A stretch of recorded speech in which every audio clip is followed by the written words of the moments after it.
Activision devs do not play their own game. It's not your dad. Your dad doesn't support you. You should know. You worked at a coffee shop, you stupid bitch. My name is Casey, and absolutely not fucking Tanner, because my parents don't hate me that much. Hey, did they have just 8 patches lined up, but they just didn't release them because they were on break? No, you moron kids. Then we'll, of course, get into it. Change your fucking name and get scammed.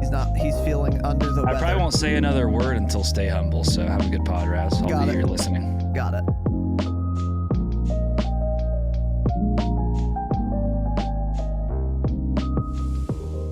We are live once again. Welcome, boys and girls, to the Dropshot, a Call of Duty podcast, episode number 211. My name is Casey, also known as Razinon. I am joined, as usual, by my good friend Tanner. Tanner, what are you taking a look at? You're doing a lot of investigating. The Warzone Mobile stuff. I was reading it. The Warzone Mobile stuff, huh? Yeah, I was seeing if they said anything else about it. Doesn't look like it. They said it was released. We'll get into it. We will, of course, be getting into that, absolutely, on today's broadcast. Episode? Yeah. Broadcast, yeah. Sorry, Got my it. light wasn't working. But, yeah, so if you're new here, welcome. We talk about Call of Duty most of the time on this podcast. And we also timestamp every episode, so if you want to skip to a particular section, you can do that. You shouldn't, but you can. It's in the video description or in the show notes if you're listening on an app. Rate us 5 stars on iTunes. Thanks in advance. Now, as I said, we are talking about Call of Duty today. Some exciting new developments happened within the last 10 minutes. Which we're going to be getting into, as they always do. Smile, which I guess is actually kind of fun. It's exciting that way. And thanks, Raven.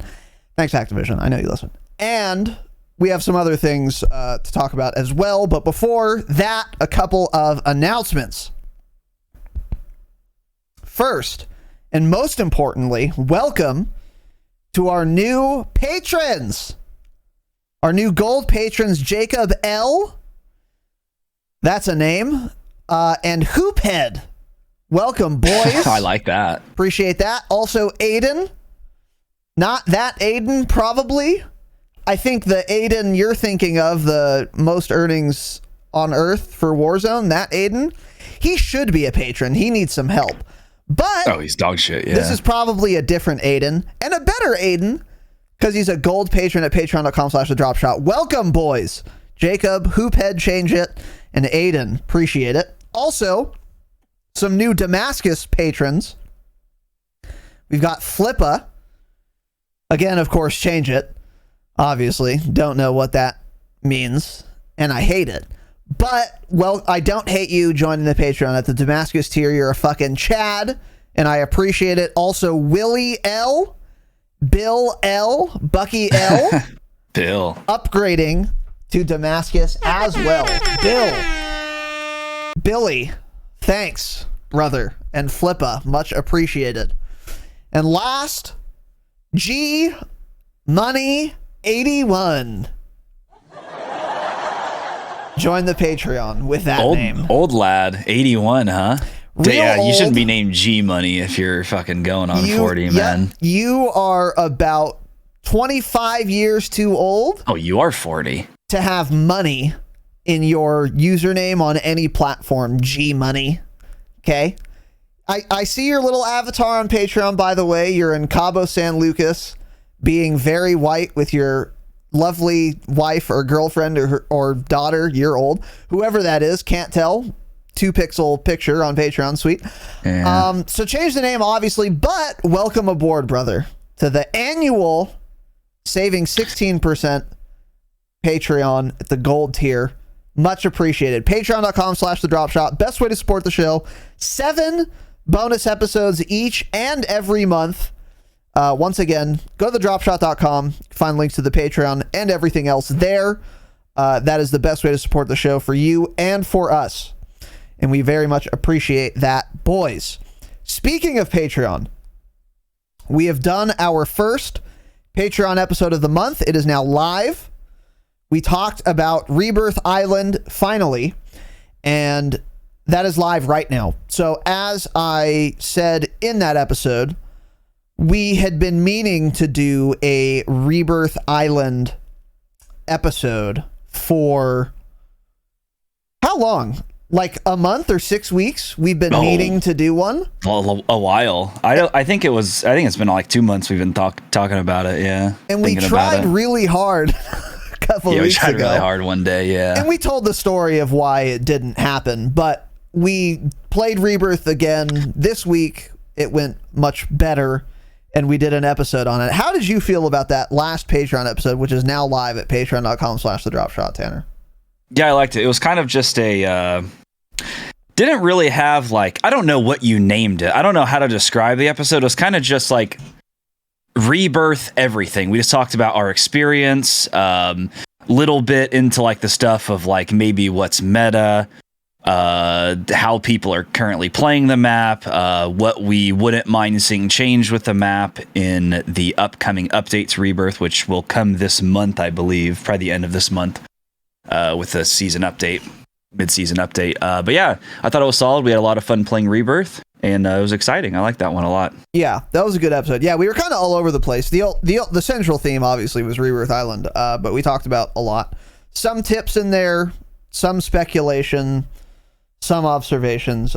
It was kind of a bit different than our normal episode, but it was, I mean, in line with what we usually do. And that is, once again, live. So go check it out. Let us know your thoughts. And there's a little, there's a funny story at the beginning of that episode. So it explains why it's been so long since we did a fucking Rebirth episode. Cute little story. Yeah. Any storytellers? Yeah. We should write a book. Yeah, you want to write Someone a book? Get us in contact with a printer. Publisher? So we can write a book. Publisher, that's the word for it. Yeah. I know all about books. Yeah. Yeah, you just love books, right? Yeah. What's the last book you read? All right, we'll move on to the next announcement. And let's move on. So the Twitter was the last book I read. The tournament is now on YouTube. The Dropshot Invitational number 4. It is over. And here is a very rough summary of what happened. We announced the tournament. We thought it was going to be a full BR. Everyone was scared to sign up, so we got way fewer signups than we expected. So then it became Mini Royale. Everyone was mauling about this, thought it was going to be terrible. Then the tournament happened. Guess what? Surpassed everyone's expectations. We're hosting it. Of course it did. Duh. And then everyone was like, oh, that was so fun. That was what happened. Everyone was just constantly nagging and bitching up until the day, and then all of a sudden, everything's fun. Interesting how that works, right? It's almost like we know. We think these things through, we plan them, we have contingencies in place, and everything went fucking swimmingly, dude. So the payouts have been made. If you won, you should have your money by now. If you don't, your team captain scammed you because I paid them. That has all been sent. And once again, the tournament is on YouTube. So if you want to go rewatch it, you can. I didn't timestamp it or anything, but it is on the YouTube. You can find the link to that again at thedropshot.com, or you can just search Dropshot Podcast on YouTube. You'll find it there. Dropshot Invitational number 4. It was a blast. We haven't had an episode public since the tournament until now. So a couple words on it. It was really fun. I really deeply enjoyed it. You guys really enjoyed it as well. Spectators had a good time. Participants, by all accounts, had a great time. Mini Royale did not play as frenetically as I had expected, which was really good. People got an opportunity to get their bearings, and that is what I was afraid was not going to be the case, and it did not seem to be the case.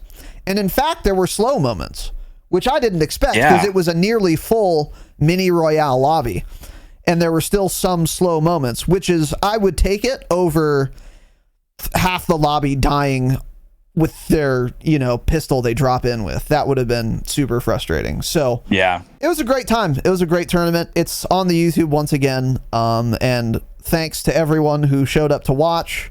If you're watching on YouTube, thank you there as well. And especially if you participated or if you sponsored the tournament, double thanks to you guys, because you made it possible, and you made the considerable prize pool possible as well. It was a $500 prize pool. It's not bad. It's not bad for a podcast about a video game. Yeah. That hosted by a small but vibrant and extremely humble community like ours. So yeah, true. Any words on the tournament, Tanner? Yeah, I agree. It didn't play how I expected. I thought off rip it would be like insane, intense. A bunch of people would die early. That didn't happen. It almost played like a normal full-size BR off the rip. It really and did. Then once I got to the end, there were still quite a few teams left, and it was all about placement and stuff. So it was exciting to watch.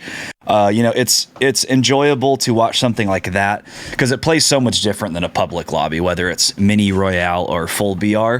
Just like the way people need to play for their positioning and whatnot, and their listening to their comms while we have their live stream pulled up. It was dope. Yeah. So big fan. You guys should watch it if you are into that scene. That multi-stream website is so fucking clutch for casting tournaments. Yeah. It's a little annoying having to like find one that's good or whatever, but when you have two people, it's not that big of a deal. And it made going between pretty easy. It was cool too to get comms and shit too. Because when you're watching people's live stream, you can hear their comms and everything. We have that sick overlay that we got from Al. Call me Al. Yeah, it was a good time. So thanks again for the tournament. We'll see about the next one. You guys let us know in tournament resources general chat in Discord. Join the fucking Discord, obviously. What you want to see for the next tournament. Anything. Do you want it on Rebirth? Do you want it on Caldera? Team size, rules, scoring. Give me all the ideas. I think we'll put it up to a vote next time. And then when the winning vote is probably an awful idea, and we just say, okay, fine, we'll do it. And then we do it, and then everyone gets mad about it. We're going to have exactly the opposite experience. That is what I anticipate is going to happen. Because what happened here? We made a tournament. We had ideas. Everyone was molding. And here we are afterward. Everyone was thrilled with it, right? So what we're going to do next time is, to make a point, I'm going to be purely democratic. I'm going to say, okay, guys, we're going to do whatever fucking tournament the most of you want. Everyone who votes in it, by the way, won't be playing, so that's going to be cool. And then, and then we're going to do the tournament, and it's going to have results or whatever. It'll still probably be fun, honestly. But yeah, anyway, in all seriousness, we'll probably put it up to more of a community vote for the next one. And so to give us an idea of what options you'd want, let us know what kind of tournament you would like to see in Discord, in the general chat, tournament resources. Thanks. My suggestion last was maybe a Rebirth tournament, again, if there are actually quite a few changes to the map, but I don't know. We'll see how it works. Yeah. If it's actually that much different or not. Because we had more people sign up for the Rebirth tournament than we did the Caldera one, so... Yes, we did. I think part of that was the COVID shit still was going on. COVID, Warzone was more popular. Yeah, a lot of things. But nonetheless, we'll figure it out. Let us know what you guys want. And then on Saturday, we are going to be doing an episode on Iron Trials. So we played Rebirth Island, Iron Trials duos, Tanner and I. We got 2 wins in that playlist over 90 minutes, and then we went to regular Rebirth Resurgence duos, and it was an experience. Frankly, it was a lot different than I expected it to be, which was really surprising, and I now understand why that is, I think, and we're going to talk about that on Saturday, and we're going to talk about general tips, tricks for Iron Trials, which aren't that important because it is an LTM and most of you probably don't care that much about tips and tricks for Iron Trials. But I also want to talk about the more important point, which is what are the broader implications of how Iron Trials plays now in various settings, such as Rebirth duos or, Verdansk quads, and then extrapolate that to maybe what Warzone 2 is going to look like, how informed Warzone 2's time to kill, rule set, equipment usage will be by Iron Trials. I think that's the more important discussion, and we're going to get into that as well on Saturday. So tune in Saturday. This is going to be a really good episode. We haven't had a really banger episode on a Saturday for a while, and this is going to be one. So Iron Trials episode on Saturday. Don't miss it. And then Tanner, any announcements from you? Oh yeah, I want to give a shout out. We received something in the mail from D-Rock, so we're going to show that off. Here is what D-Rock sent us. Throw it up for the big screen here. This is, he told me exactly how it was done. I don't remember though. So I believe it's like solid plastic and it was like cut out on a mill or something. I don't know how it works, but it's dope. He made us 2 of these. One for me, one for Raz, of course. Thank you, D-Rock. And then also he sent us some goodies that Raz I haven't given to him. Here's a nice little hat from his construction company, his buddy he works with. Schmidt Carpentry. Shout out to Schmidt Carpentry, man. Holy and shit. Also possibly one of the most comfortable, softest shirts I've ever felt in my life. Second only to the merch available at the Dropshot.com. Of course, yeah. It's not better than ours, and I'm not going to say that. I'm not going to say that, D-Rock. CNC router, 2-color HDPE plastic. There we go. That's what it is. Then on the back, look at this logo, dude. Schmidt Carpentry. This is dope. Really soft shirt. It's like some Black Rifle vibe. I need to wash it. Still, I haven't worn it. I know that sucks. I'm going to wear it first and then wash it. Thank you very much, dude. Yeah, D-Rock, thanks, man. Much appreciated. He's christened the new P.O. Box. If you guys want to send us shit to the P.O. Box, you can. You can find our P.O. Box address in the show notes, in the video description, on the website, or in Discord, or in chat right now. There's our address. And we'll open it and show it on stream. Thank you, D-Rock. I appreciate it. This is actually the old logo. I want to replace this. I'll probably just put this sign right here instead. That's going to be cool. Oh, yeah. That thing fucks. Sure. That thing fucks. He used a CNC router, so I don't know what that is. I would assume that that's a brand of networking router that you plug into your modem. That's the only thing I know that a route. What other thing is a router? We'll move on. Do you know what it is? Yes. What is it? It's something that cuts shit out. A router, like, it does edges and shit. Like, if you see like a rounded edge on a table or something that was routed out with a router, CNC machines are just like, it's like you do shit on a computer basically, I think, through like CAD and whatnot, and then the CNC does it all automatically. So you have to know how to do CAD and all that. Yeah. Yeah, I could do that. I'll just make my own sign. You can keep both. Hit the fucking jingle. If you're listening for the jingle, here it is. Fucking dipshit.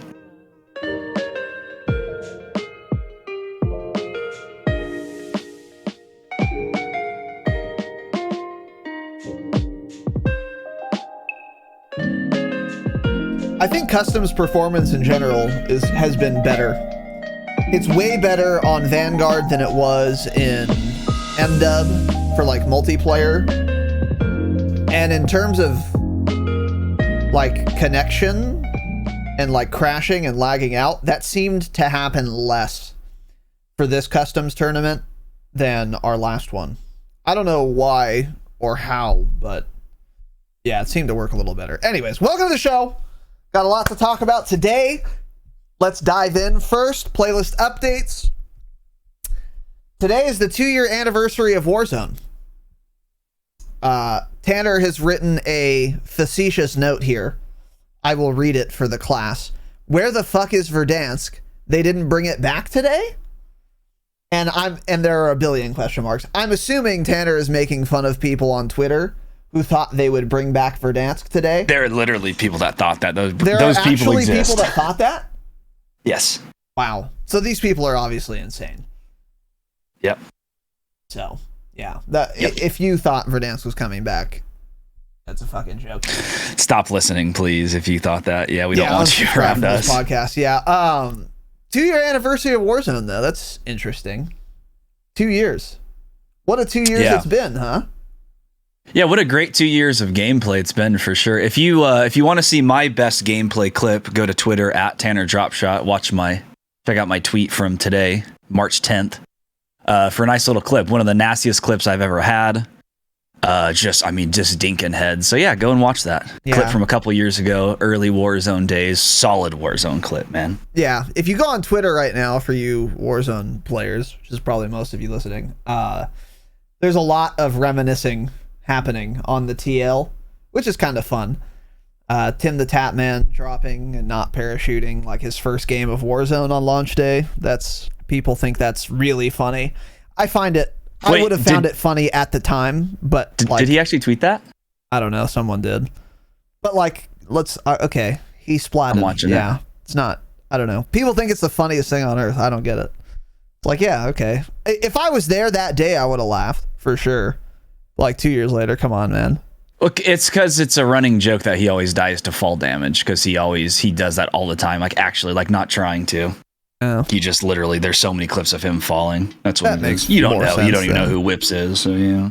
Yeah, I don't know who anyone's video editor is. So, because I'm a normal person. Anyways, let's move on. Today is the 2-year anniversary of Warzone, though. Cool. They didn't do shit for it. It seems like they made a tweet.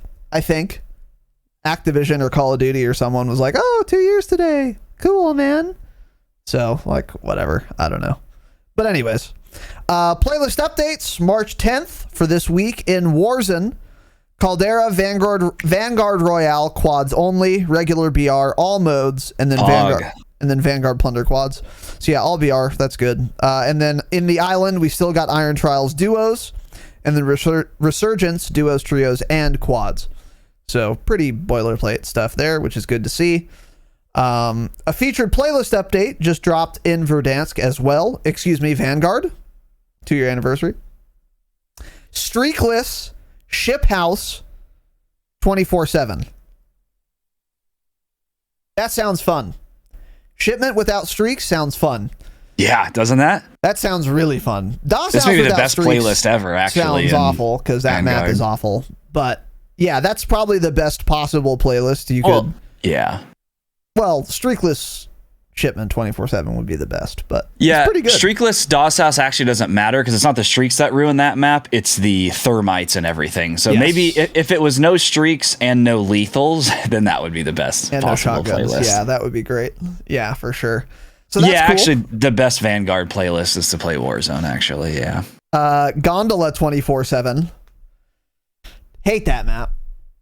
Just hate it. So I would never play this. Assault Domination. Dude, do you remember the last time?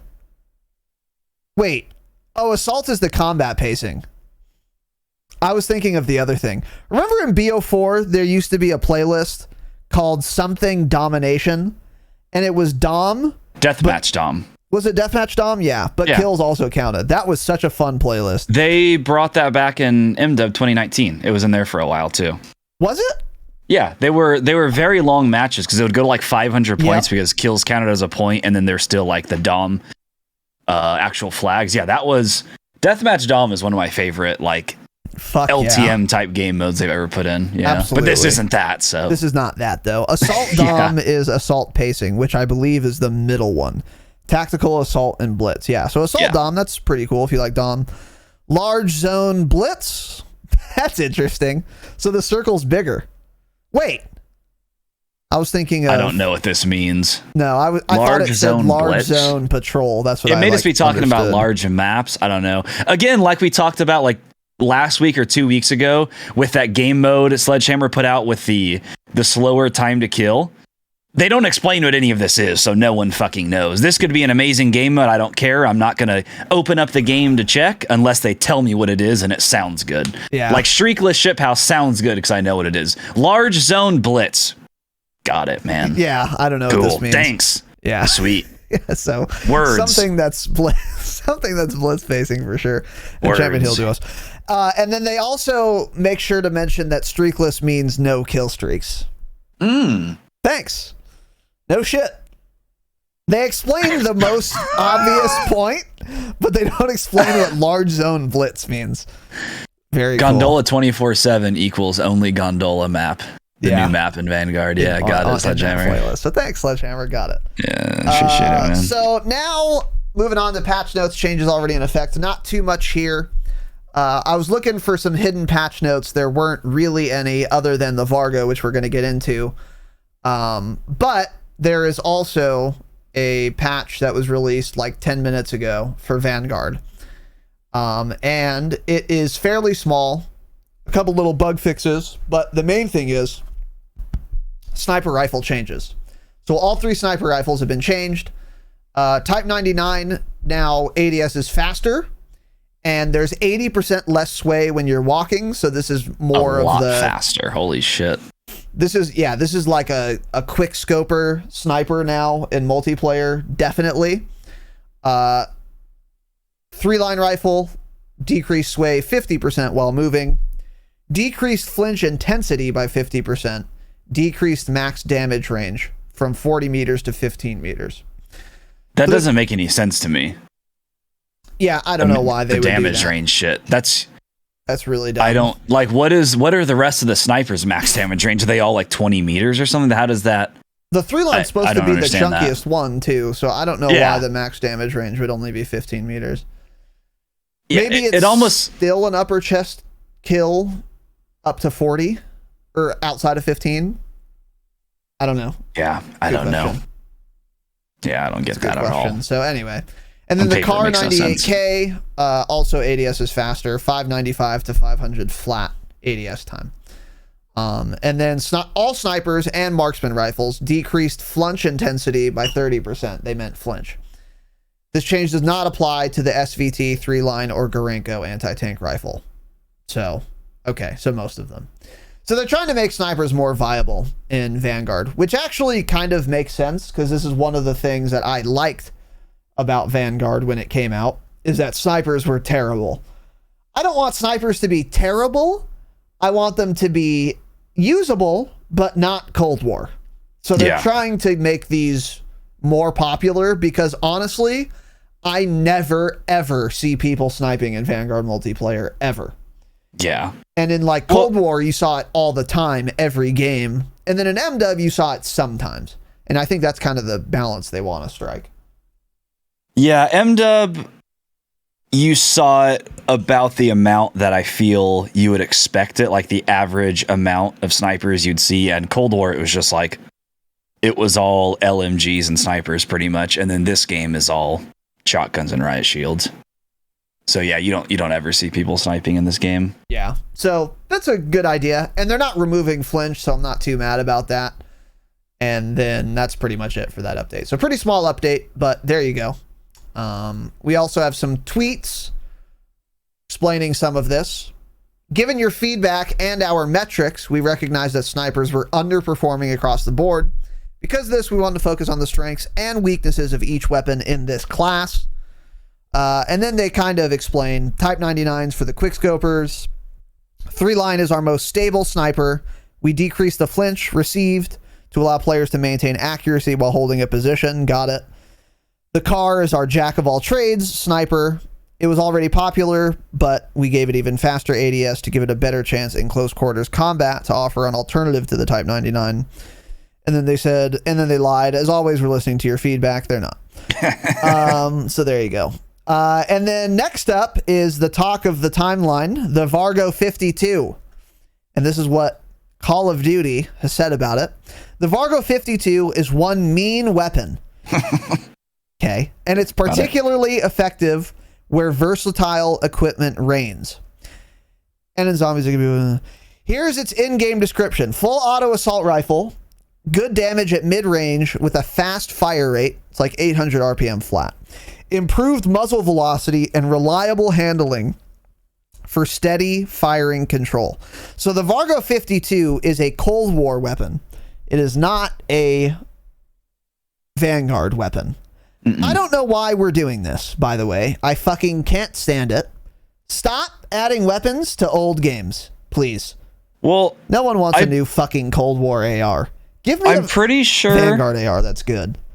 Yeah, that's never going to come. Well, not in Warzone, at least. I'm pretty sure when the Cold War life cycle was ending, didn't they announce that it was going to be the largest post-launch? Yes. It was going to be the most supported post-launch cycle of any Call of Duty title. And they said that, and they've done one update in 5 months, but got it. True, by the way. Yeah. I thought that meant adding maps and shit to service Cold War players, not adding weapons that are going to become meta in Warzone, forcing me to play Cold War if I'm not a Cold War player to use it or level it, whatever, in Warzone. Now, you don't have to do that, but still, that is a way. It's annoying that they do it. Anyways, go on. Sorry. Yeah, I just wonder if, like, part of this is because Vanguard is underperforming, because there's also a map that they're getting in Cold War that we'll talk about in a second here. But I don't know, because you also, like, that's what my, like, initial thought is, like, oh, it's because Vanguard, there's a low player base for it, so they're, like, trying to maybe bring back Cold War and give updates to that. But then, yeah, they had already said it was going to have a lot of post-launch support, so who knows? Yeah. I don't know. I mean, whatever. It's fine. So the way to unlock it is if you wanted to do multiplayer in Cold War or in Warzone, using an assault rifle, deal 1,000 damage in 15 different matches. If you do this in Cold War multiplayer, you have to finish the match for this to count. 15 completed multiplayer matches in Cold War will take you probably 3 to 4 hours. So do not do that method. You could also do this in Warzone. So use an AR, play Plunder, deal 1,000 damage, back out, and then go back in. And it counts if you back out in Warzone, but not in Cold War multiplayer. So the Warzone method's way faster. And then also in Zombies, eliminate 750 enemies while using an AR that has been pack-a-punched 3 times. I don't know how long that would take, but Cold War Zombies is really fun, so you could do it that way as well if you want. Yeah, it gives you a reason to play the game. The other thing was, so with Warzone, you can see in a game, by the way, like if you're in, like you can check and see if you've gotten, like if you're playing Plunder, I'm pretty sure you can then pull up and like select a weapon class and you can look at the Vargo and it will tell you if you got the 1,000 damage or not, and then you can just pull out. Because it's like, I didn't even know I was getting 1,000 damage, and then we played Rebirth for not that long. Wasn't trying for it at all, and I checked, and I was already at a 7. I was already at 7 out of 15 for the 1,000 damage. So it's not hard to do. I mean, you can just play Rebirth, get a ground loot gun, start shooting people, and you'll rack up that damage pretty quick. Because 1,000 damage in Warzone is like what, 5 kills basically. That's, you know, yeah, it's like 4 even. Yeah. So that's not difficult to get. That goes by pretty fast, and you can leave the matches. I've seen a lot of people saying it's fast in Zombies. I think it'd be a lot quicker in Warzone still, I would imagine. I mean, you have to spend the time playing Zombies to pack a punch 3 times. So that already right there is going to take a little while. And then 750 kills after you're packed. I don't know. I don't think that'd be any faster than leaving Warzone matches and getting it done, honestly. I would, if I wanted to power unlock this, I would make a class in Plunder, Overkill, AR primary, a different good AR second, Cold War AK, and an EM2 or something, 2 really good ARs. Use Overkill. I would not use lethals, and then I would just drop in and shoot at shit. And then you don't even have to look at your progress. You can just look at the scoreboard. Once you see you have 1,000 or more damage, if the only way you're doing damage is with one of your 2 ARs, that's why you don't use lethals, you can immediately back out as soon as you see 1,000 on the scoreboard. And it's super fast to pull up the scoreboard. So that's what I would do if you wanted to unlock That's actually this true. super fast. Use like the good mobility like XM4 or Cold War AK AR setup. Yeah. And like that's as your secondary, and then use, something else as your primary.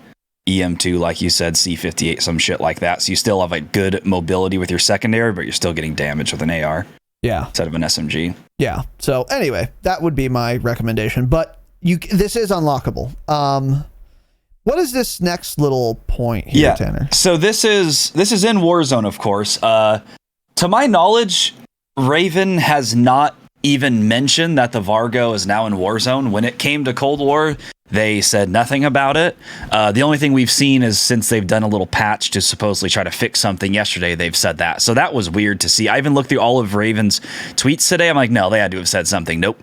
Brand new gun that's unlockable and usable in Warzone, a solid AR, and they haven't mentioned a fucking thing about it. So that's very weird to see. The only info on it came from Treyarch or that Call of Duty blog post we just went over, which talks about multiplayer and zombies, which was posted from Treyarch. So, got it. Thanks for telling us how there's a solid new AR in the game, Raven. Appreciate that. That's dope. Yeah. So, very cool. But it is in the game, despite their silence on this topic. So next we have a little TTK chart, courtesy of True Game Data. And this is showing combined TTKs for a variety of ARs. One of which is the Growl. I don't know why he put this on here. One of which is the Bren with the meta setup. Cold War AK, which is what Tanner and I have been saying is the best long-range AR in the game right now for Warzone, and its meta setup, and the Vargo with its meta setup. And this is a TTK chart of combined shots to kill, meaning you're hitting some head, some chest, some neck, some arms.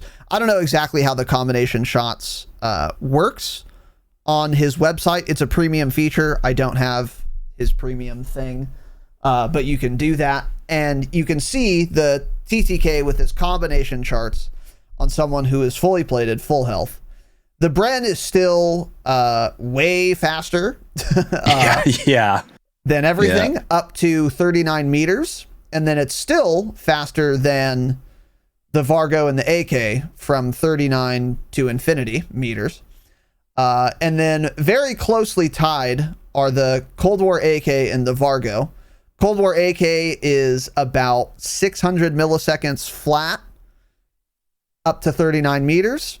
Vargo is like 610 up to 39 meters. Difference. So nothing that's going to be noticeable there, really. Yeah, very slightly slower.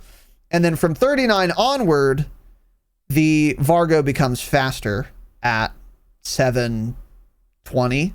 And then the Cold War AK is like 740 or so.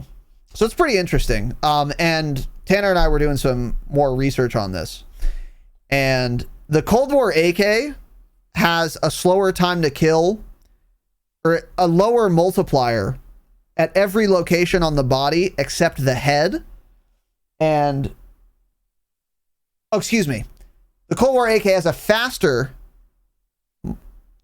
Fuck me. The Cold War AK has a higher multiplier everywhere on the body except the head, because the Vargo has a very good headshot multiplier. So if you're sprinkling in headshots, the Vargo is going to be way faster time to kill than the Cold War AK. It also has very little recoil. What are your thoughts on this? Yeah, on paper, it looks like a solid gun. Now, there's a couple things to kind of talk about with that. So it's inline time to kill in general is pretty close to a Cold War AK. A few things though. So the Vargo has quite a bit less recoil. We have a recoil plot we can pull up and show you. It's not a ton. The grouping is definitely closer together. The AK, especially like the first 10 bullets or so, bounce more, and then it seems to settle down after that. Whereas the Vargo kind of just stays more similar, I believe, from the start to the end, and it's just an easier recoil pattern to control. Another thing is the Vargo has a much higher fire rate. So even if the time to kills are about the same, the actual damage you can do per magazine is going to be like a lot higher on a Cold War AK because you're firing less shots in order to kill someone. So that's one thing the Cold War AK has over it for sure. Other than that, it's like their velocity's the same, their movement speed's the same. They're very similar guns. Everything kind of that I've heard and seen about this gun is it feels like a Farah, but it does the damage just about as a Cold War AK. So like on paper, that's like the best AR in Warzone, like pretty much. AR. Yeah, it does. Yeah, so all around, I think this is a really solid option. I unfortunately really haven't been able to use it myself. I bought the bundle. The bundle, of course, doesn't work. It hasn't worked for a week now. And also the gun is just kind of bugged in general right now, and I haven't finished unlocking it, but I'm very excited to try this out. This very solid option. I mean, this is already better than every Vanguard AR for sure. One Cold War AR gets added in and boom, the Vanguard guns are even worse now.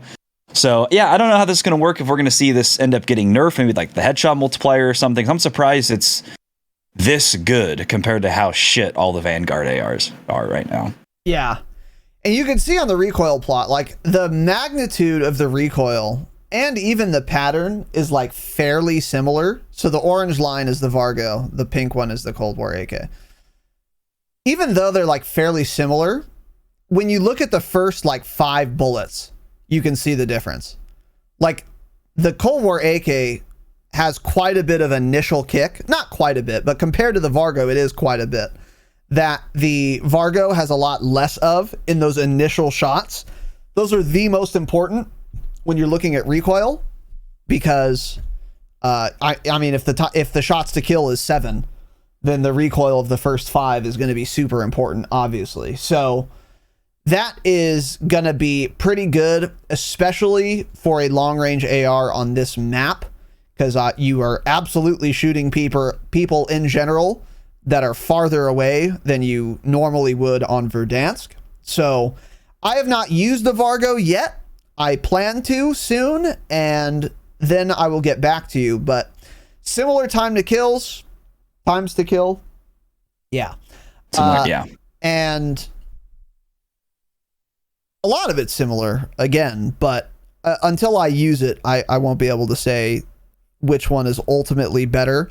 But I think the edge probably is going to go to the Vargo, if only for the recoil, honestly. And having a little bit faster of a fire rate does make it a little less forgiving. I don't think that matters too much because they're so close, but I'm excited to try this out, and it definitely fucks. It's definitely going to be really good. Another thing is the base reload time is better on the Cold War AK, and I assume quite a bit better on the 45 and 60 round mag. That's one thing I noticed when I was watching lag stream yesterday with the Vargo. You can't usually tell that well when you're watching someone stream, like how slow a gun actually reloads. It's hard to gauge that, and then when you play with a gun, you're like, oh, this reloads a lot slower than I thought it would be. I was watching his stream, and my first reaction was like, holy shit, this thing ADS is very slow. So the 60 round mag on the Vargo, I don't know if that's worth it. Again, I haven't used it, so I can't say for sure. But like even on the Cold War AK, most people run the 60 round. I don't like it. The 60 round increases your ADS time. It's like 55 milliseconds slower, and I don't like that feeling when it already reloads so quick. I don't think I need the extra 15 bullets, so I stick with the 45 round mag on the Cold War AK. And the Vargo has the same option. It has a 45 round mag and a 60. So just from what I've seen, I think this is maybe a gun I'd run the 45 on also. But then you have to think about the fire rate's a lot faster. So that 45 round mag is going to be gone even quicker than a Cold War AK. Oh, it is a lot faster. Yeah, but I just don't know if the ADS looked really, really shit with a 60 round mag. I mean, extremely noticeable.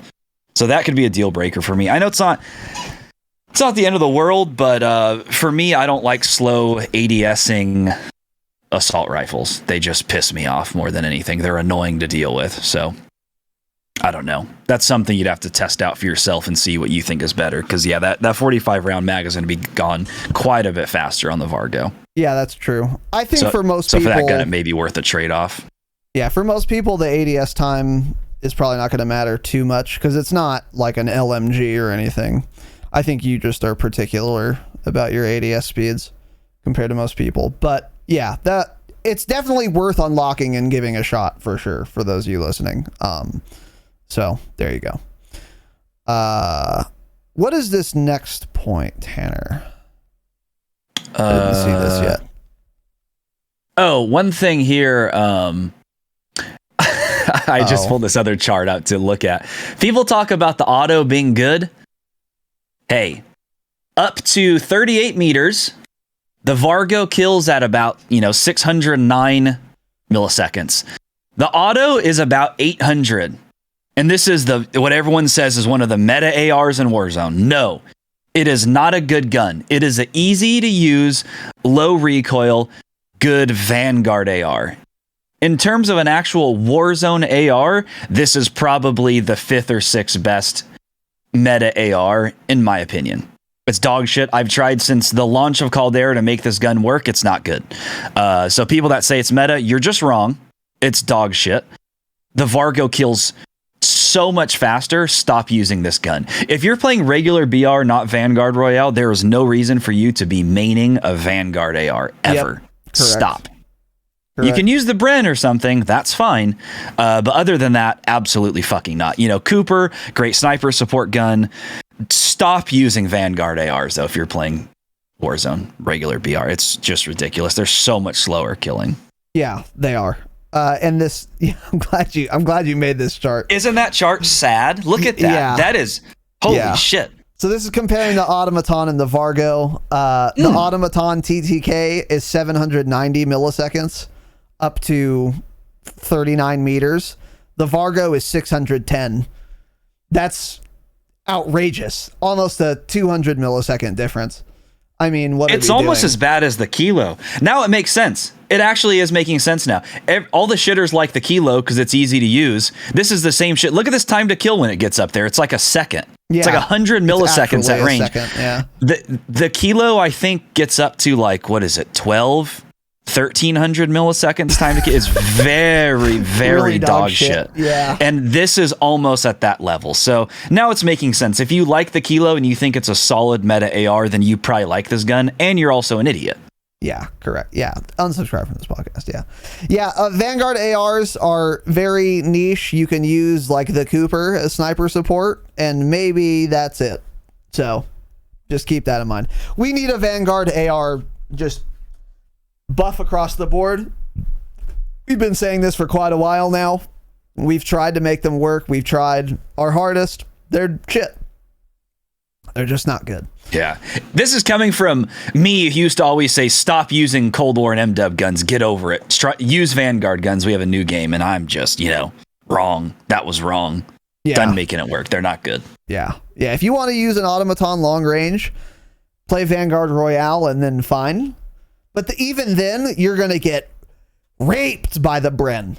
I mean, raped. Or any LMG, really. I don't think there's ever a reason to use a Vanguard AR long range. Because even if you're playing Vanguard Royale, just use an LMG. And it's going to be so much better.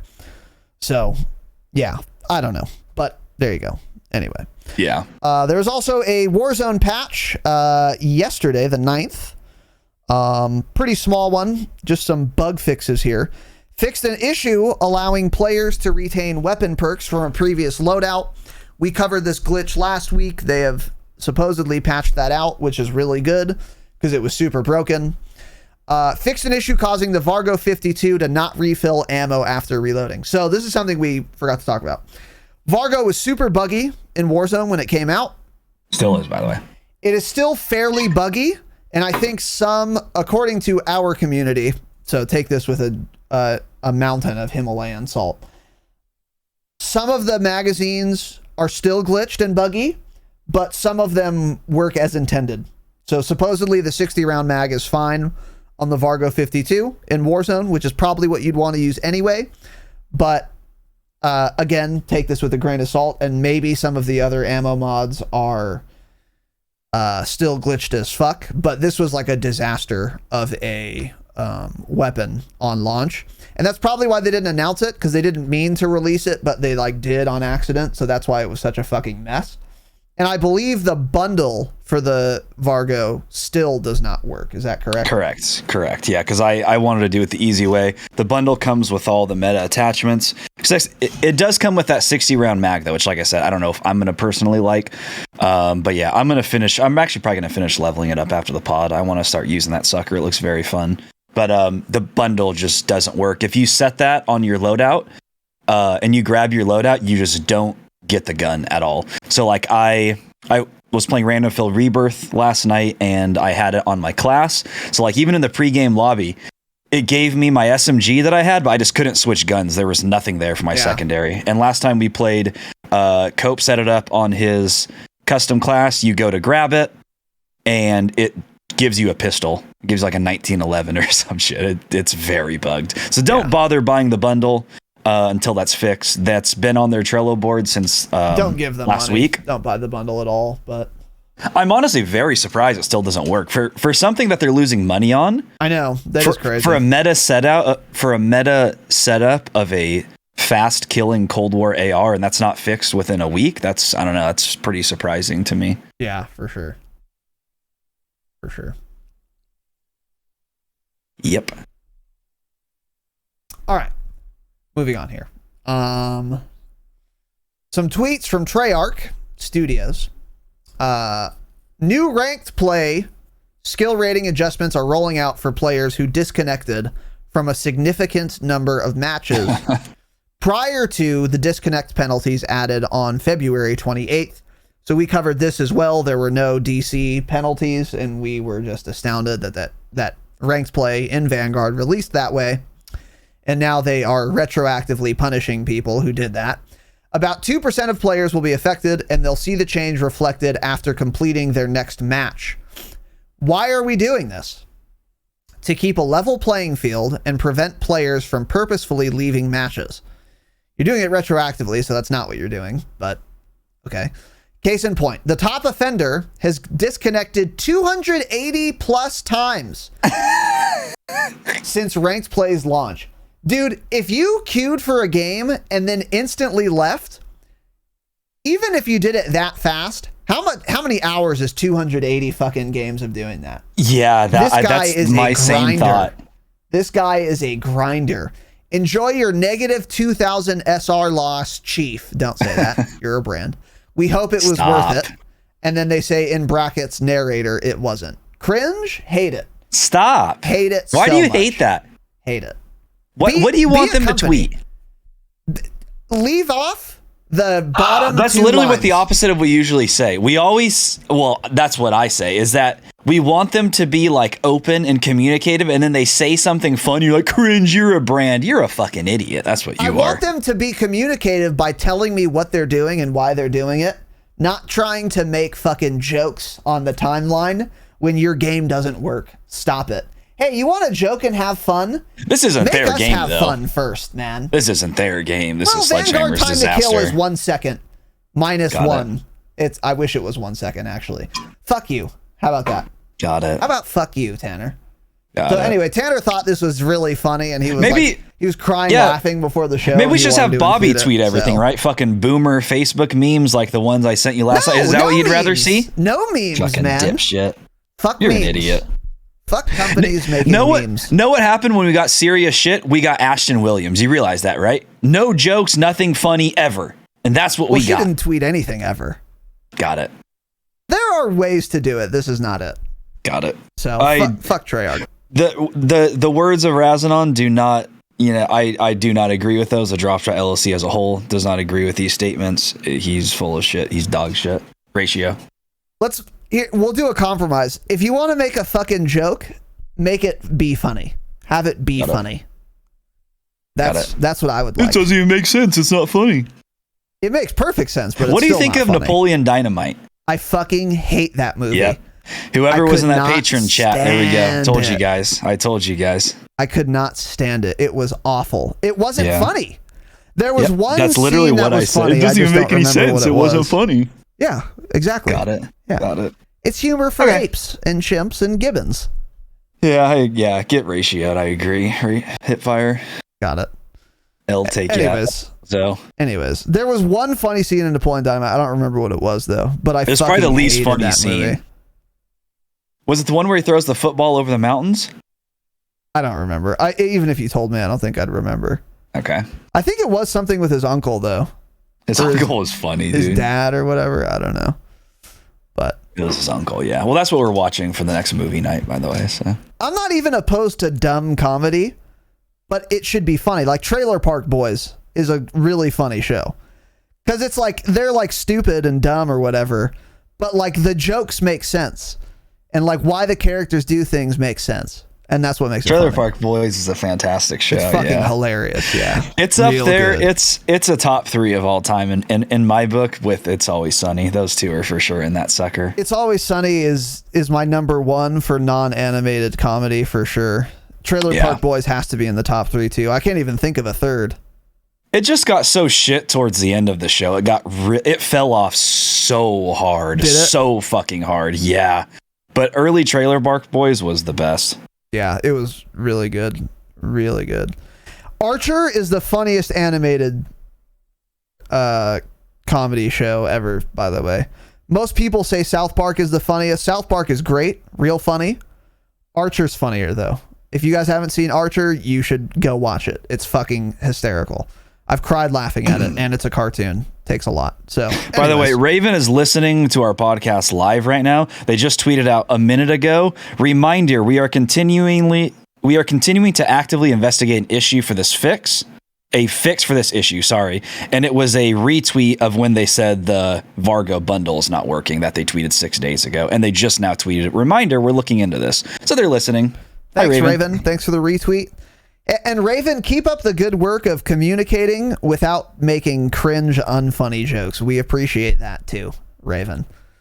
The Dropshot LLC does, of course. Anyways, with that is that. Splish splash, I was taking a bath and I noticed I have beautiful balls. Our friends at MANSCAPED, the global leaders in below-the-waist hygiene, are turning men's shower dreams into their favorite routine with the all-new Ultra Premium Collection. This all-in-one hygiene skin and hair bundle is designed to upgrade the everyday man's shower routine from head to toe. Your skin, hair, and balls deserve this. Save big by going to manscaped.com for 20% off and free shipping with the code DROPSHOT. Let me walk you through the Manscaped shower routine. Step 1. Lather on the cologne-infused ultra premium body wash with aloe vera and sea salt to keep your skin feeling clean and moisturized all day. Not sure if you heard that correctly, but this body wash is cologne-infused, so that special someone in your life will absolutely love it. Step 2, it is hair care time. Apply the 2-in-1 shampoo and conditioner that cleanses and nourishes in one step. The non-greasy formula has a base of coconut water, green tea, aloe, turmeric, and sage. Apply this to your armpits and pubic region as well. Step 3, hop out of the shower, protect yourself from BO by applying the Manscaped aluminum-free deodorant. This deodorant dries clear and is also cologne infused. Step 4, have tattoos or dry skin? Many of you do. Let's hit your skin with the hydrating body moisturizer spray. Step 5, apply the Manscaped Lip Balm. This is a free gift when you purchase the Ultra Premium Collection. Last but not least, we're of course using the Lawnmower 4.0 electric trimmer to clean off any unwanted body hair. The Lawnmower 4.0 is waterproof, so you bet it's a major key to the new shower routine. This new bundle will change your life, and I want all my listeners out there to live their best lives. Get 20% off and free shipping with the code DROPSHOT at manscaped.com. That is 20% off and free shipping with code DROPSHOT at manscaped.com. It's time to get wet and clean with your new Manscaped shower routine. Now, on to news and upcoming changes. And this is an upcoming change. Tanner, what is this first point here, bud? So this should have been in the patch notes category, but it didn't come out. So Treyarch tweeted March 3rd, a Black Ops Classic joins the 6v6 map rotation tomorrow, and it is WMD, which is a classic map. It also came back. It was remastered in Black Ops 4. Yeah. Always been a Call of Duty classic, not like on anyone's top 5 or top 10 lists usually, but definitely a solid, very well-known Call of Duty map. So they tweeted that out, and it didn't come out. It just wasn't released. They didn't say anything for a couple days, and then people were like, where the fuck's the map? And they're like, oh, you know what? It's coming at a different time. Never mind. It'll be in a different update. So yeah. Awesome. This is cool. Would have been fantastic to have this in the game's life cycle. I know. It would have been really fun to play this. Would have made the game fun, but it would have been another solid map. Cold War had plenty of those actually, but yeah, got it. Don't know why we're releasing such an absolute classic this late, but okay, yeah. Cool. I also don't. I get that they don't want to re-release their most popular maps every time, because then for every MDub remaster, it would be like, Crash or something, and like the same 5 maps. But WMD, It's a good map. But there are so many better Black Ops maps that we could have added. Like, why are we picking WMD? Like, it's a fine W. It's a good map, but it's not great. It's just like it's a solid. It's too a big. 7. It's too big for 6s. Yeah, it is also pretty goddamn big. It played kind of shit in BO4 because like you spawn so far back is what it felt like. And then like you would run down these lanes and it's like the other enemy had just spawned back there in the corner because it's like they're far enough away to trigger the spawn there, but then they have perfect visual of you when you spawn in because like the back spawn area is just so large. There's also, I feel like for older COD maps, there's like a lot of verticality, a lot of like metal railings and shit to get around on. It reminds me basically of like Quarry in Verdansk or something, similar. That type of a map. But yeah, so that'll be coming at some point if anyone here still plays Cold War. Yeah. Which is, whatever. Yeah, exactly. It's in Cold War multiplayer. I'll literally never play it in Cold War, so it's like, yeah, whatever. I don't care. So, on to a little bit more exciting news here, Tanner. What do we have next? Yeah, right as we were going live, Activision tweeted out, "We are building Call of Duty Warzone for mobile. Apply today for exciting roles across the development and publishing teams." And then it's a little image of a guy jumping out of a plane, and it says, "Join us in bringing Warzone to mobile." So I saw this and I'm immediately thinking, oh, like Warzone, its own mobile game. L had the audacity in chat to ask if it was crossplay, and I said, "You're a fucking idiot. Of course not." But the more I look at it and think of this, the way they word things, bringing Warzone to mobile, I think it actually is. Yeah, it actually does seem like it's the same thing. It does. So sorry, L. That actually makes a lot more sense now. I mean, hey, I would love to play against kids on their phone. Fortnite had that. They wouldn't be able to turn. They would look like a literal bot, I'm pretty sure. It's a disaster. I would just love to farm them. You can't be good at a mobile game like that. So, okay, yeah, I have two thoughts on this. So it does sound like they are just allowing mobile users to play Warzone with everyone else. So they could do this a lot of ways. It is possible it's going to be its own thing and there won't be crossplay. In which case I don't care at all because I don't play Warzone or any game on my cell phone. But if there is going to be crossplay, or if it is going to be the same Warzone, they could then just turn off crossplay. And then again, don't care. Doesn't affect me at all. Or they could enable crossplay. And then you're going to get one of two situations. Because the way COD Mobile works right now on a phone, if I'm not mistaken, is you don't even really aim because your game will like auto lock if you click on or tap on an enemy character, you'll like auto lock. Because obviously you can't fucking aim on your iPhone. There's no joystick. There's no mouse. They make that shit actually for like iPads and stuff that basically turn it into that. Right. Well, yeah, but that's not what they would design it in mind for. So like COD Mobile just literally has auto lock. So if they brought mobile to Warzone, they're either going to do that, which will not be great, because if you thought aim assist was strong, wait until you get mobile gamers that everyone complains about because they don't miss ever, because it's not only aim assist, but it's auto aim. Not great. Or they don't have auto lock and maybe really strong aim assist, in which case they're going to be terrible and not have any fun getting shit on by people who are on keyboard and mouse or on controller. I don't see a world where this is a good thing to do unless mobile only gets to play against other mobile. But I don't know. They have crossplay now. Building COD Warzone for mobile does sort of imply that there will be crossplay, but we don't know. What are your thoughts on this, Tanner? Yeah, I don't know. I mean, even if they have auto lock, it's like you're playing on a little phone screen. I don't care. I don't think it would be that busted. And I'm checking, and it is Fortnite has crossplay for everything. So people on iOS, people on Xbox, PC, Nintendo Switch can all play together, it appears. And so I don't know, back when I played Fortnite, it was never an issue at all. They were actually by far the worst players. Obviously, you're playing on a little phone. So I'm not sure. I'm not worried about this. But also, I think they could easily make this mobile only, because mobile gamers actually, the mobile gaming community technically is bigger than by far any other group of gaming community, because more people have access to phones than a console or an expensive PC. Like think of like other countries in the world that don't have as much money. Those people are likely maybe going to have a phone. They're not going to have a fucking gaming PC though, right? So that's why there's so many of them. So they could, I think, easily make this mobile only.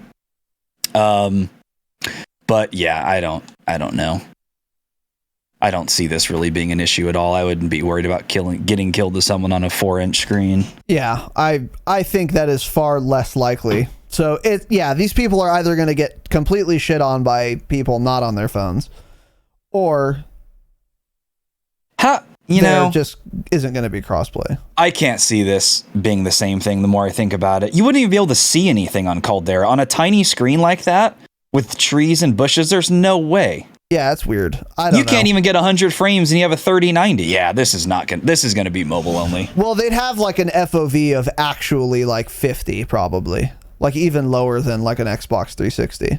Oh, yeah, for sure. But still, like the graphical part of it, I don't know. I don't know either. Yeah, it's weird. It's weird that anyone would be interested in this, but like you said, you're right. If you're in, I don't know, India or something, I think there's like a lot of cell phones in India, but not too many gaming PCs or consoles, perhaps. Yeah. I don't know, but there are a lot of countries where that's true. So it's cool for them. But yeah, I don't think this is really going to impact like currently serious Warzone players in any way. Yeah, so we have an article weird here too, and it's the first sentence of this Call of Duty blog says, "We are creating an all-new AAA mobile experience that will bring the thrilling, fluid, and large-scale action of Call of Duty Warzone to players on the go." That confuses me even more, because the first half, all new mobile experience, sounds like it's its own thing, and then they say it will bring the fluid, large-scale action of Warzone to players on the go. It's like, I don't know, that's so hard to gauge what they mean exactly. It does sound like it's going to be no crossplay, honestly. I think so. Yeah. Because there's just so many advantages you wouldn't have. Oh, wait. This large-scale Battle Royale experience is being built natively for mobile with cutting-edge technology designed to entertain gamers around the world for many years to come. Oh. Built natively for mobile. Yeah, it's probably mobile only then.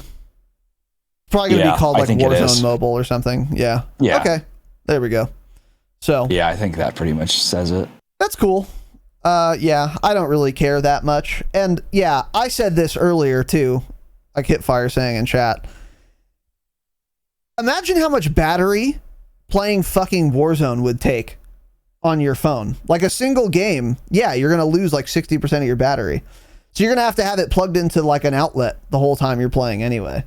I don't know. It's just weird. It's weird there's a demand for this, but clearly there is. So, I don't know. Cool, I guess. I don't care. But yeah, whatever. There you go.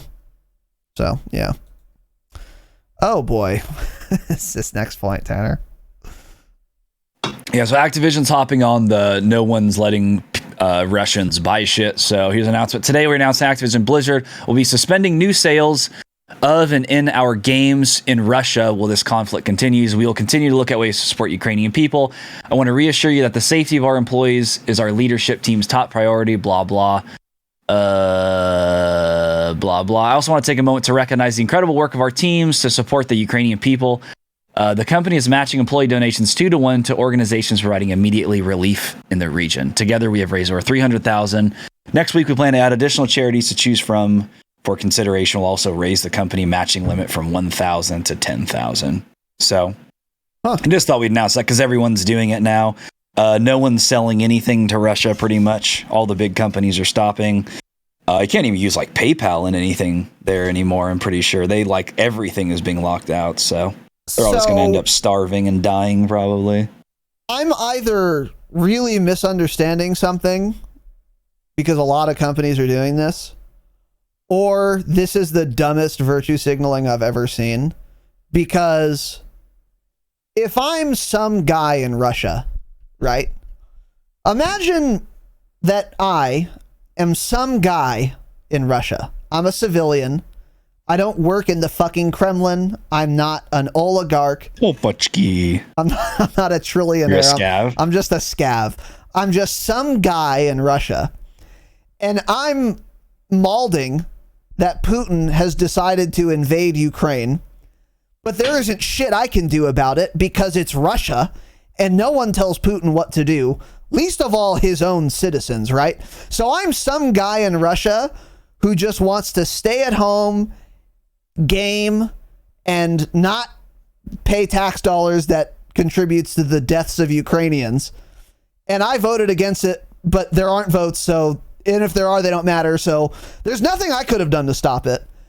And now I'm getting punished by Activision Blizzard because I can't even buy the Vargo bundle. What the fuck does this accomplish? What is not allowing Russian citizens who probably by and large don't support the invasion and certainly didn't cause the invasion do? Like, what does that do? I don't understand. Yeah, I think all the companies are just trying to come together and essentially destroy the ruble, which has already been destroyed. Because even like McDonald's announced yesterday, they're closing all like 850 of their stores temporarily in Russia. Like Coca-Cola ceased operations there, is not shipping there anymore. So I feel like it's just because one company started doing it, everyone else is doing it. But yeah, I don't exactly understand it either. I think maybe what it could be is like, so if you're a Russian and you buy Elden Ring, for example, you pay the price and then you also pay like tax. And the taxes go to Russia, maybe? Like sales tax? Like Russian sales tax? And then that would be money that is obviously in the government. And then they want to stop the government from getting money. That could sort of make sense. And that would explain what this would actually do to stop the Russians from, to stop Putin from invading Ukraine. So like maybe there's some justification, but I don't know. I feel really bad for Russian citizens right now. They can't use PayPal. They can't buy any video games, which is not the most of their problems probably. But I don't know. It's all this punishment for the Russian government from all these companies that affects the average dickhead far more than it does Putin. I don't, or maybe not far more. I don't know. I have no idea. That's why I started with this. But boy, would it suck to be some guy in Russia who didn't even want this to happen anyway. And now you can't go get a double-double or a fucking, what do they call it? A Big Mac. You can't buy the Vargo bundle. You can't fucking buy anything on PayPal. It's, I don't know. Sucks. Sucks to be a Russian dude if you're against the war. Yeah. If you're for it, then you shouldn't get a Vargo bundle anyway, I guess. But yeah, true. It's also more complicated than that, I think. But I don't know. Anyways, whatever. Yeah, that's funny. It is cool, by the way, on another note, that Activision is donating money to Ukraine. That's cool. Raised over 300 grand. Now, let's be abundantly clear. If this wasn't good publicity for them, they wouldn't do it. Let's remember that the only reason they're doing this is for the good publicity. Activision doesn't care about the Ukrainian people or anyone, in fact. They literally don't care about anyone. But they're doing an equation and they say, okay, if we spend $1 million in donations, then we get this amount of good press, which is going to lead to $1.1 million in more sales next year. Therefore, we would actually make money by donating to the Ukrainian charities. So that's why we're going to do it. That's what they're doing. But that's fine. That means it's a win-win because donating to Ukraine is good, even if you're only doing it for your own interests. So I'm happy that they're doing it, but don't for a second think that Activision cares about people. You're out of your fucking mind if they do, if you think that. And I just wanted to be abundantly clear about this. This is good, but their motivations are not good. I don't care because I'm glad they're still getting the money, but they're not doing it for good reasons. So just don't forget, Activision's just a company. So there you go. But anyway, and on And on the topic of them not caring about people, Bobby cares about a few people. He cares about a few 3 businessmen that bought $108 million worth of shares 4 days before the Microsoft acquisition that he just so happens to be friends with. No. So, I mean, this is funny to see, but hey, when does insider trading not happen in politics or with these massive companies? This shit's all insider trading, man. It's just... For sure. So here's a little excerpt from gamesindustry.biz. Change it. American businessmen Barry, David, and Alexander V are reportedly under investigation for insider trading, having allegedly bought a large quantity of Activision Blizzard shares just ahead of the company being acquired by Microsoft. The 3 men bought options to purchase 4.12 million Activision shares on January 14th for $108 million.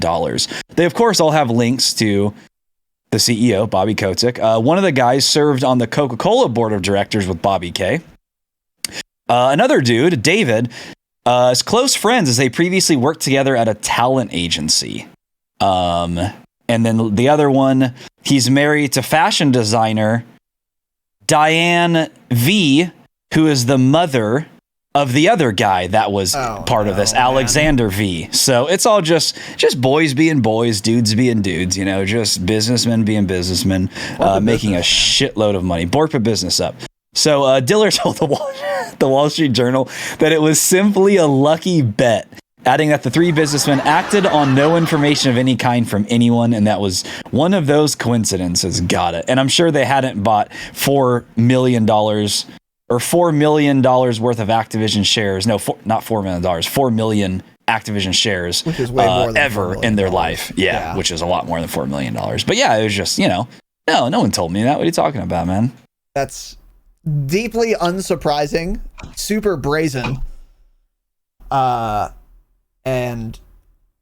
So first of all, of course they knew. Of course they got tipped off. Of course this is insider trading. What I understand about insider trading in terms of convictions is that it is exceedingly difficult to actually convict someone of insider trading because you have to have proof beyond reasonable doubt, I think. Yeah, that's hard to do.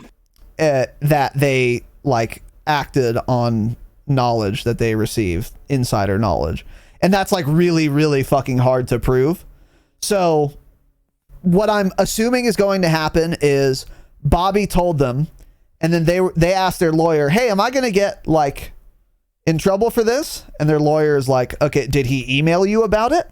They're going to say, no, he just told me on Little St. James last weekend. And then the lawyer's going to be like, okay, well, they can't prove shit. They're going to know you did it, but you won't get convicted, so you won't be in trouble. So go ahead and give me 10%. Thanks. So that's what I'm assuming is happening here. Yeah, of course it's insider trading, but they probably won't get convicted. This is almost certainly not the first time this cabal has done some insider trading. They're probably familiar with all of this, and they know that they can get away with it as long as they don't leave a paper trail or an electronic paper trail. And so they didn't. So they're going to be fine because this shit is so hard to prove. That's what I've been told. So yeah, I would imagine.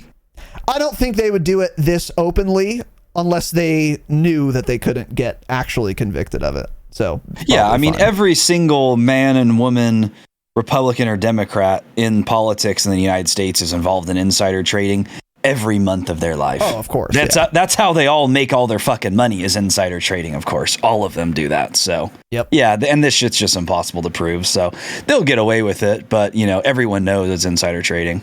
Yeah, absolutely. So cool. Yeah.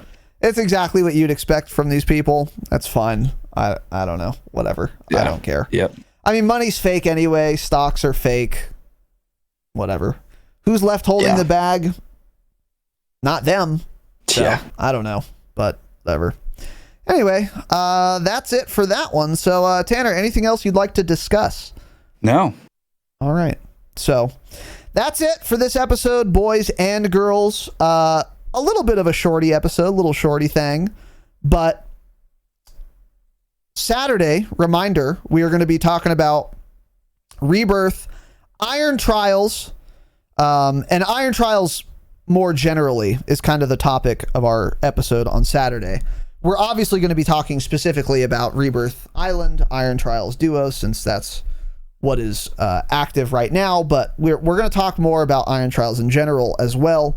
Some tips, some tricks, some thoughts, some observations, and again, probably most importantly, what the implications of the Iron Trials rule set are going to be when it comes to the future. So Warzone 2, maybe a ranked mode coming, because there was talk about Iron Trials being the precursor to a Warzone ranked mode. I still think there's something to that, and we're going to get into that as well on Saturday. So a lot of discussion, and some of it is going to be pretty, I think, insightful and will hopefully inform us all about what we can expect for Warzone ranked in the future, because we will be getting that at some point, and Warzone 2, which again, we are of course going to be getting in the future. I think Iron Trials has some implications for both of those things that not many people are thinking about, and I'm excited to get into it on Saturday. So with that said, be there Saturday. That is it, boys and girls. thedropshot.com. Check us out there. There are links to all of our little accounts, our social media, our P.O. box. You can send us stuff. Our YouTube, the tournament, once again, is on there, as well as each and every episode of the podcast in video is on the YouTube, time-stamped for your convenience. We have our Discord there. Join the fucking Discord. Thriving community. Just so active. Every channel always refreshed with new, fun, and exciting chat. Is any of the chat high quality? Obviously not, but most of you waste your time anyway. That's why you're listening to this show. So waste it more in our Discord. Join the fucking Discord. And last and most importantly, patreon.com/thedropshot. The best way to support the show. 7 bonus episodes per month. We just did a Rebirth Island Patreon episode that released this morning. We've got 6 more because once again, there are 7 each and every month. Patreon.com/thedropshot. Boys and girls, that is it. Thank you all for watching. Thank you for listening. Have an excellent evening, of course. And as always, remember, stay humble. Stay humble.